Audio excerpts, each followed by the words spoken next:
success in one endeavor doesn't necessarily predict the same in another.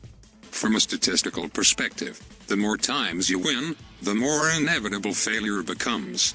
Because except for John Pusioric, who played exactly one game for Houston in 1963, nobody bats 1,000.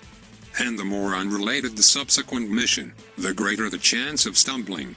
Such as turning a 3-row crossover into a plug-in hybrid by exchanging its driveshaft and differential for batteries and an electric motor. To be fair, Volvo doesn't actually convert a finished XC90 into a T8 twin-engine plug-in hybrid. There is no team of Swedish robots ripping out Haldex hardware to make way for the 9.2 kWh battery pack that gets bolted into the driveshaft tunnel. Volvo's scalable product architecture was designed from the start to accommodate the rear-mounted 87 horsepower AC motor that differentiates the T8 from other XC90 models.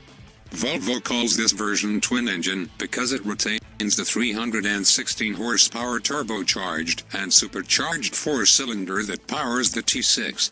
But the T8 in fact has a third power source, a 36 horsepower electric motor that sits between the gas engine and the XC90 single-quote S8-speed automatic transaxle.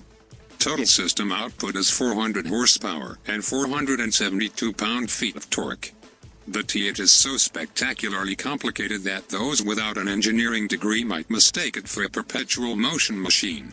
Any occupant has a right to be confused by its 7 drive modes, which make the car more efficient, or sportier, or optimized for bad weather or off-roading. The self-programmable mode lets you select from 432 combinations, made so by 4 different powertrain settings. 3 settings for the optional air suspension, $1,800, 3 for the steering, 3 for the instrument display, 2 for the brakes, and 2 for the climate control. In electric mode, the T8 operates as a rear driver, and if you go easy on the accelerator, you can travel up to 13 miles before the gas engine kicks in. At other times, only its front wheels are driven, and selecting the battery-saving mode will force the T8 to use the gas engine to recharge the battery, adding about 5 miles of electric range. You can also lock it into 4-wheel drive, or select the power mode, which keeps the rear electric motor engaged and ramps up the gas engine's throttle response. The lithium-ion battery is its own coolant circuit, while an electric immersion heater warms the other coolant loop to heat the cabin when the T8 is not burning hydrocarbons.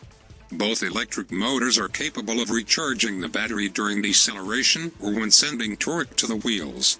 Volvo has managed to package all of this in the same envelope as conventional XC90 models without intruding on the cabin, cargo hold, or third row, or diminishing the 5,000-pound towing capacity.